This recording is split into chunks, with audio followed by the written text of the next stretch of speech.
His hands moved like he already knew what I needed. Steady, calm, never second-guessing. But there was someone else, too. Another presence, another approach. And when I noticed the way they worked in quiet coordination, no speaking, no rush, I stayed exactly where I was. If you've been here before, you already know, I never tell stories halfway. And if this is your first time, just listen let it unfold. A quick like and subscribe helps more than you think. And trust me, what happens next is worth it. Thanks for being here. Let's begin. The towel was thick and warm when I wrapped it around myself, still carrying softness of the steam room. Through the sliding door, I could hear quiet movement, voices low, footsteps adjusting across the wood floor as they prepared the space. One moved with quiet confidence, the other paused between motions as if still getting used to the steps. I stayed behind the partition a moment longer, one hand resting against the wheel, the other smoothing the edge off the towel at my shoulder. My pulse had already picked up, not from nervous sexically, but from how clearly I could picture what was waiting. When I stepped out, the room glowed with the amber flicker of the fire near the window. Field lights overhead were dimmed, and a soft instrumental melody filled the space like a slow breath. He looked up when he saw me, tall, quiet, clean-shaven. The same man I'd seen at the front desk that morning, sleeves now rolled neatly, tough elbows. He didn't speak at first, just nodded once, toward the table. "You can lie face down to start," he said. "Let me know if the pressure is ever uncomfortable." I climbed up slowly, adjusting the towel beneath me as I settled in. My cheek rested against the cradle, and the air below the table was warm from a hidden heater. It helped me relax, even as Mimond stayed alert. His hands came next, steady, sure, beginning at the tops of my shoulders and working down with practiced care. I let out a quiet breath. Each movement felt deliberate, paced just enough to keep me present. Then I heard the second set of footsteps again. Lighter, slower, stopping just near the edge of the table. There was a pause, a faint sound of motion, a whisper to low to Koch, and then the same voice. "Now, just a little closer. This is my brother Eli," he said. "He's training with us this season. He'll just observe if that's all right."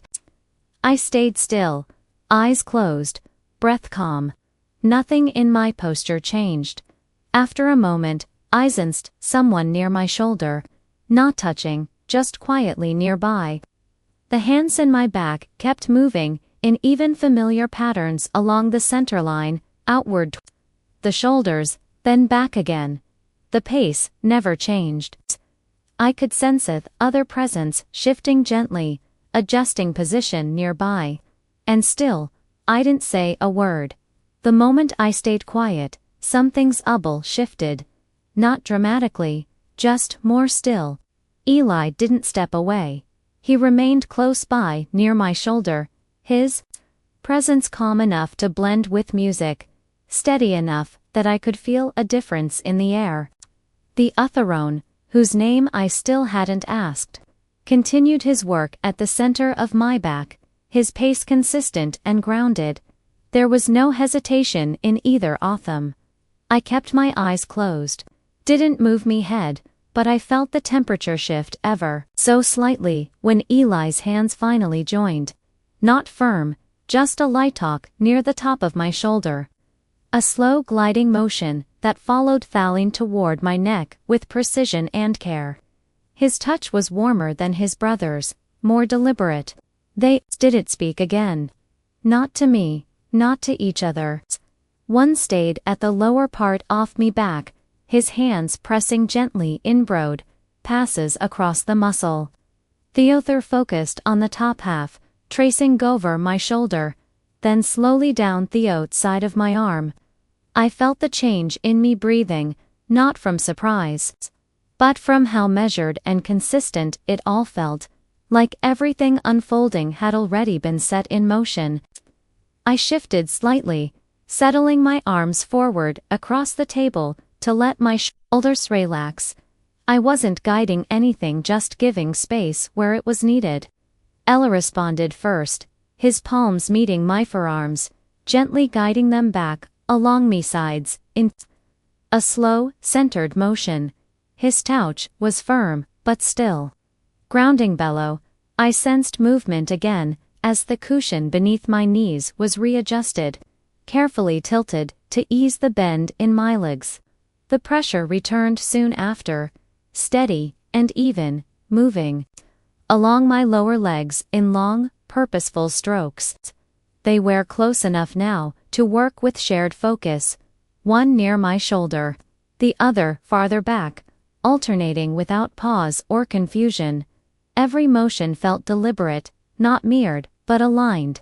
Warmth settled into my skin where they worked, deep the surface. My breath shifted, day gain, longer now, slower. One of them stepped to the side. I heard the faint sound of a bottle opening. The crisp scent of eucalyptus followed, clean and sharp, weaving through the room with the music. A moment later, I felt the oil warm against my skin, spreading in smooth, weightless lines. The pressure balanced. The motion remained slow. I curled my fingers slightly around the edge of the table, not from tension, but from how focused I'd become in every detail. No one said a word. Andy stayed exactly as I was, letting the moment unfold. The oil warmed quickly between their palms. I felt at first along the middle of my back, then again near my legs, these sensations steady and grounding. Each pass carried weight, not pressure, easing my body further into the table support. There was no need to adjust anything. They worked with quiet coordination now, each movement heard, never overlapping, as if they understood the space between them without speaking. One remained near my lower legs, the other near my shoulders. Their focus never broke, and even when they moved past each other, it was with seamless awareness. I turned my head slightly toward the fire, one cheek resting in the cradle, breath soft and steady. I could feel my pulse settling into the quiet, no tension, just presence. I shifted slightly, letting one arm fall comfortably to my side, while the other bent beneath me, allowing my body to relax in a new way. Nothing dramatic, just a deeper kind of stillness.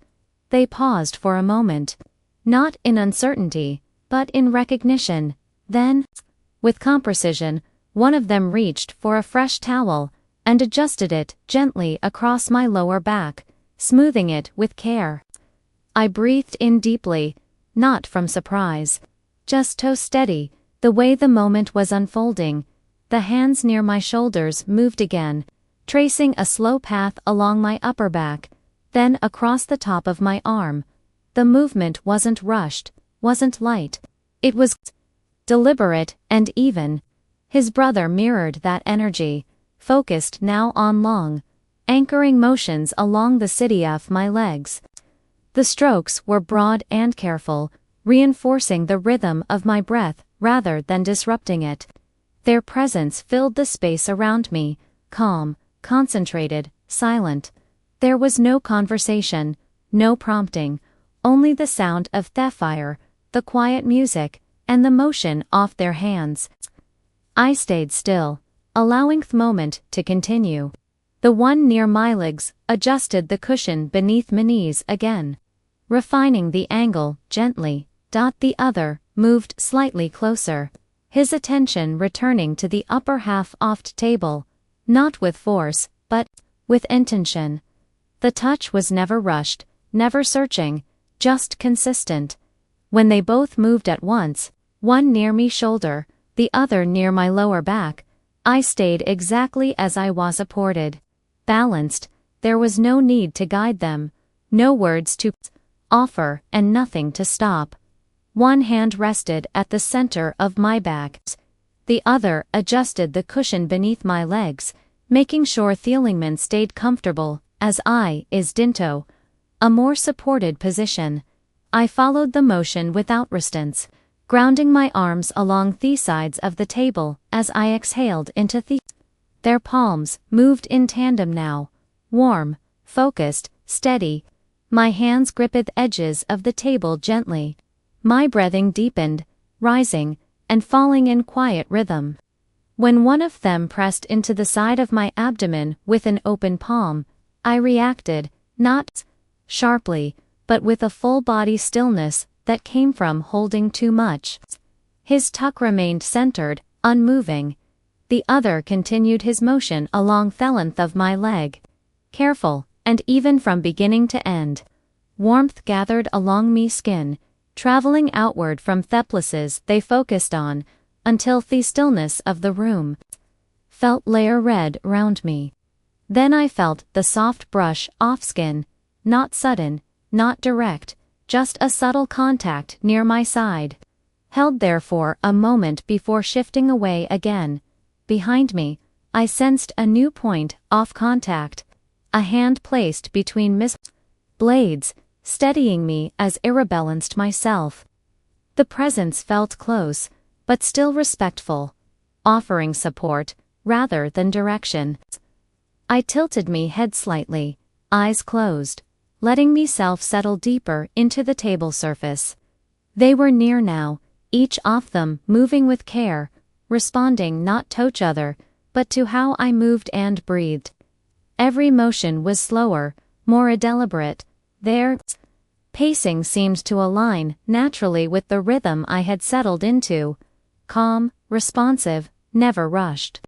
One of them adjusted the angle of my legs lightly, placing it back into position with a small shift of the cushion. The other's hand moved across my upper back, reaching just behind my neck in a smooth grounding sweep. I didn't speak. I didn't need to. When I reached back, touched the wrist closest to me, just long enough to meet it and let go. Their response was quiet and assured. Their touch didn't grow firmer, only more focused. One hand moved along the outside of Mirab's, the other returned to the midpoint of my thigh. Both stayed open and steady, reinforcing a sense of connection rather than guiding anything forward. I adjusted my breath again, slow and even. The table beneath me creaked faintly as I shifted slightly to one side, adjusting my arms without. Their attention never faltered. Hands moved across my back and sides, never rushed, never forceful. The presence of heat, motion, and consistency surrounded me like the firelight warming the room.